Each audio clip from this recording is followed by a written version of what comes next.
Welcome back, my followers. I'm your host, Ricky Knoles, and this is another episode of Knoles Cool Stuff. And today we are taking a look at the DJI OM4. So they changed the name, they have a new look, but is there a significant amount of change in the number 4 to buy it? Or should you just buy number 3 and save some money? We're going to find that out here on Knoles Cool Stuff.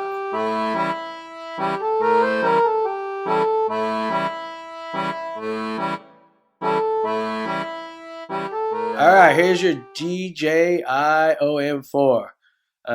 Smartphone stabilizer.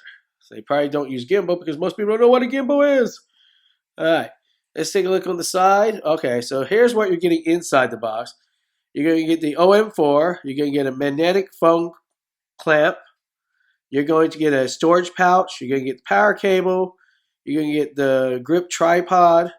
You're going to get the magnetic ring holder, wrist strap, and manuals. All right, let's take a look at the back. Ooh, there we go. Create magnetic moment. Ooh, such a good way of playing words to introduce the new magnetic. All right, so magnetic quick mount. Right there. Foldable and portable. Okay. Active track 3.0, which means it'll follow you. Quick row, which means gesture controls. Start, play. And story mode. Story mode. All right, so that one is, and you can download the app on Apple Store or Google Play Store. We are here for you. All right, so let's get into it and unbox it. All right, let's grab our knife. Really? There we go. Oh, look. There we go. All right, unboxing it.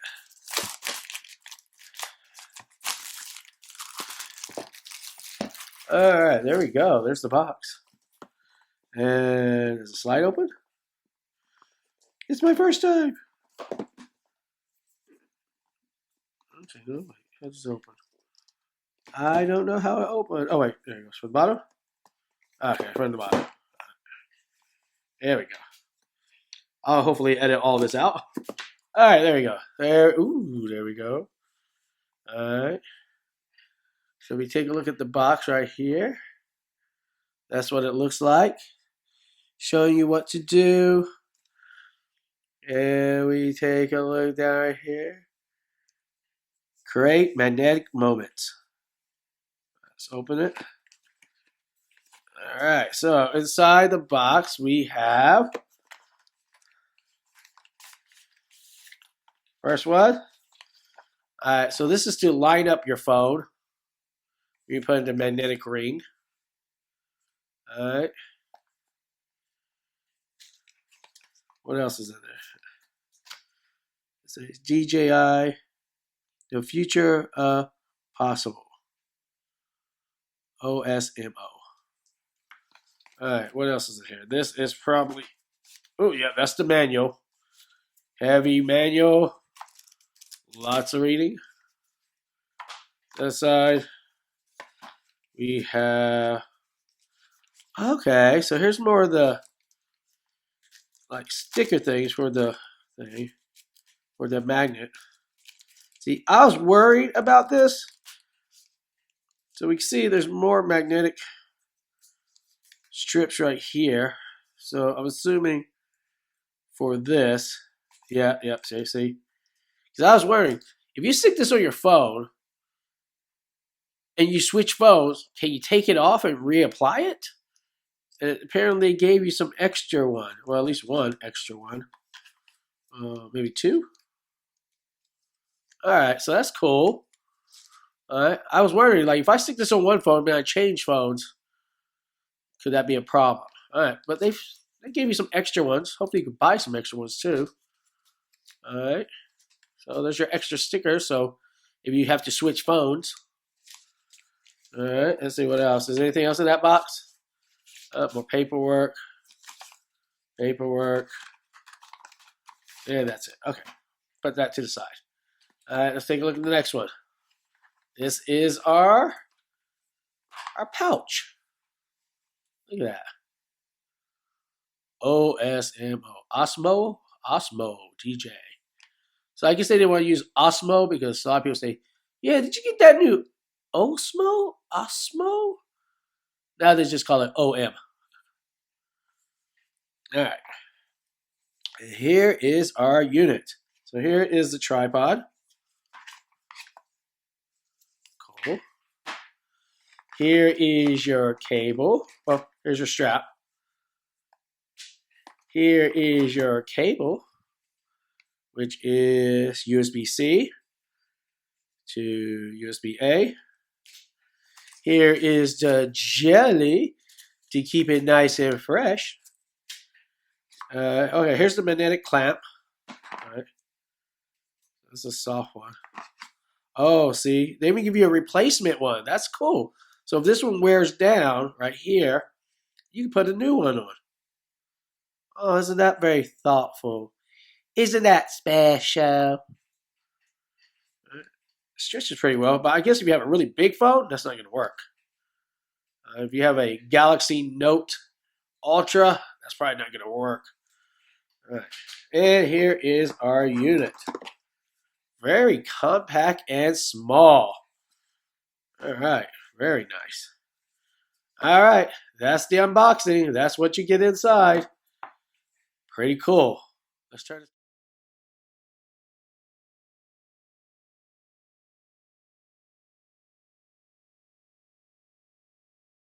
All right, guys, so the very first step you want to do is make sure your phone and the connector is balanced, okay? So make it sure it's pretty even on it before you put on your phone, all right?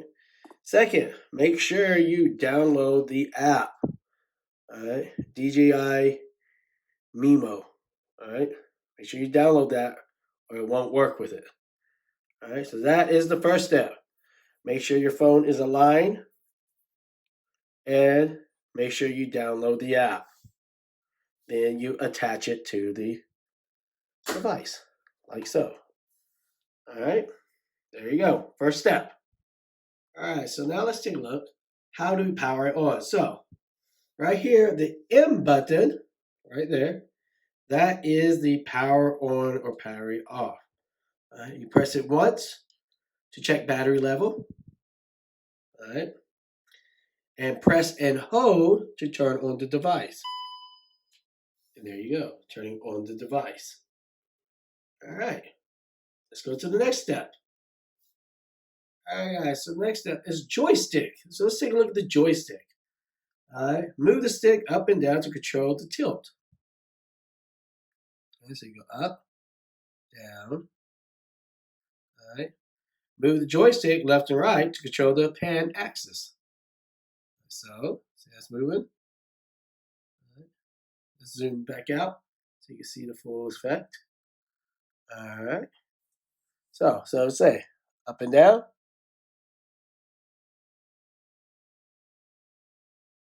Left and right.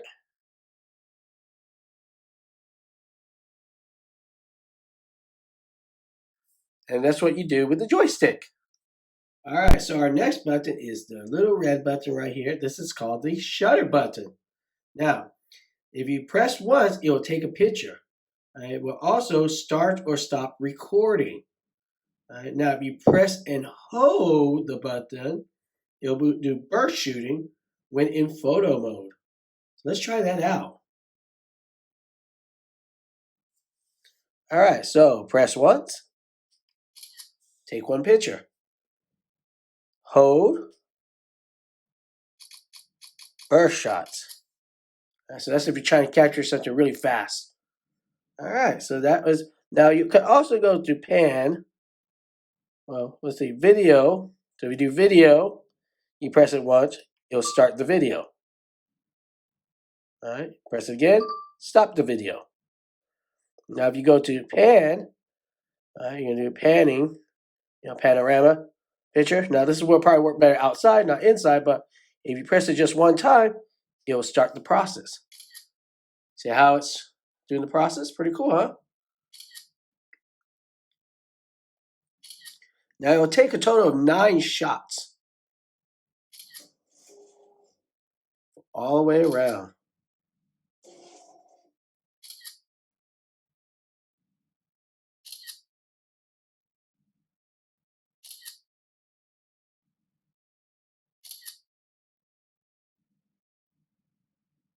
And then it processes it. Now, like I said, use this outside, not inside. It'll probably come out better results. I'm pretty sure this doesn't do anything. It just shows the whole area, right? All right, so that is the shutter button. All right, guys. So the M button or the power button. Now, once it's turned on and you have the app open, it has different functions. Now, again, by pressing once, it can toggle between photo mode and video mode, like so. Now, if you press it twice, it will go from landscape to portrait mode. 1, 2. 1, 2. And there we go. Now, if you press and hold until it beeps, it'll enter or exit standby mode. So let's see, is hold, press and hold. Now it's in standby mode. All right, press it again. Goes back to normal. Now, if you press and hold until it beeps twice, it will turn off the power. And the power's off. And there you go. The M button when it's turned on. All right, so off to the side right here is your zoom slider. All right, you push up, it zooms in. If you push down, it will zoom out. All right. Now, in my opinion, I don't really like it this way because you don't have as much control or steadiness with it, in my opinion. I think it should have been more like if you could push down or push down bottom, probably give you a little bit more control. All right, so let's take a look at it real quick. All right, like I said, push up, zoom in. It's fairly smooth for the most part, but I've used bigger ones. When you press down, it gives you much smoother zooming. All right, like that. So that is your zoom slider. All right, so one of the big important things on this is the trigger button. All right. Now, this has different functions. All right, so we're going to show you in a minute, but this is where the trigger button is. All right. All right, guys, so we know where the trigger button is. The trigger button is in the back right here. So when you hold it. Now, if you press and hold it, it will go into lock mode. So basically, it helps prevent the gimbal from moving a lot up and down. All right. So if you want to do like quick running or shooting. Now, if you release it, it comes unlocked. Now, if you press it once, it will start the active tracking. All right, so we hit it once. I see the little green thing. Now what it is looking for the subject. All right, so you can follow the subject wherever you go. All right, now if you hit it one more time, it will turn off. Now if you press it twice, it will recenter the gimbal. 1, 2. Recenter the gimbal. All right. Now, if you press it 3 times, it will switch between front and rear camera. All right, so 1, 2, 3. Hi, yes, I'm in my shorts. 1, 2, 3. And there you go. Now, if you press once and then press and hold, it will enter sport mode and release to exit the mode. So press once, 1, then press and hold. Go into sports mode. All right. So what that does is does the active tracking, but it allows it to go a little faster. All right. Release. All right. Recenter. Let's try it again. And just remember, press once, then press and hold.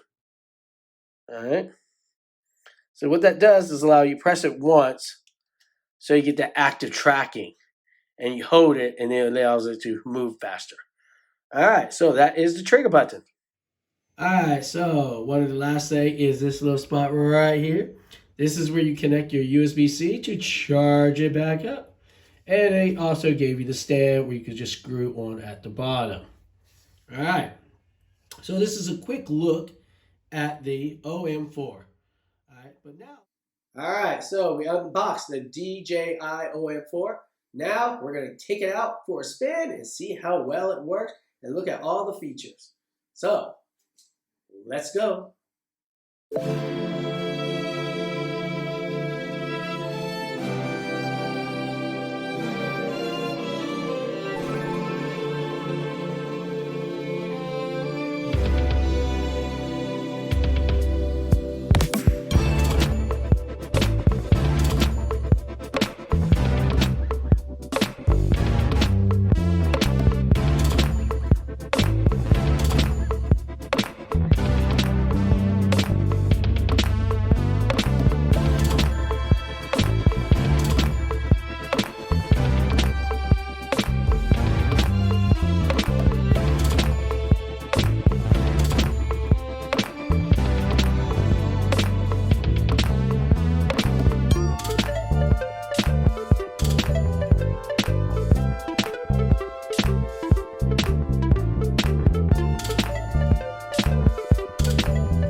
Where the movie started, facing at a photo they've taken. Space tree flying through the skies and battles happen everywhere. Here I am where the movie started, facing at a photo they've taken. Space tree flying through the skies and battles happen everywhere. All right, guys, so there was the quick look at the DJI OM4. Now, for the most part, it works well, for one thing. Like I said, this is my very first one I ever owned, so I'm still learning myself. But I think if you're still like money wise, it might be better just get number 3, because the only thing major difference between the 3 and the 4, from what I could tell, is only this magnetic thing. Right? Now, if you have a phone that fits this, like this, then you probably could go with number 3. But if you have a large phone like the Samsung Galaxy Note, which won't fit in this or maybe not fit in the number 3, and you need to put a magnet on the back of the case, then yes, then go for number 4. All right, so I hope you liked this video. If you did, hit the like button, hit the bell for notification for new videos, and hit the sub if you would like to come and join my family here at Knoles CoolStuff. All right, I'm your host, Ricky Knoles, and this was another episode of Knoles CoolStuff. And as always, my followers, be cool and be safe.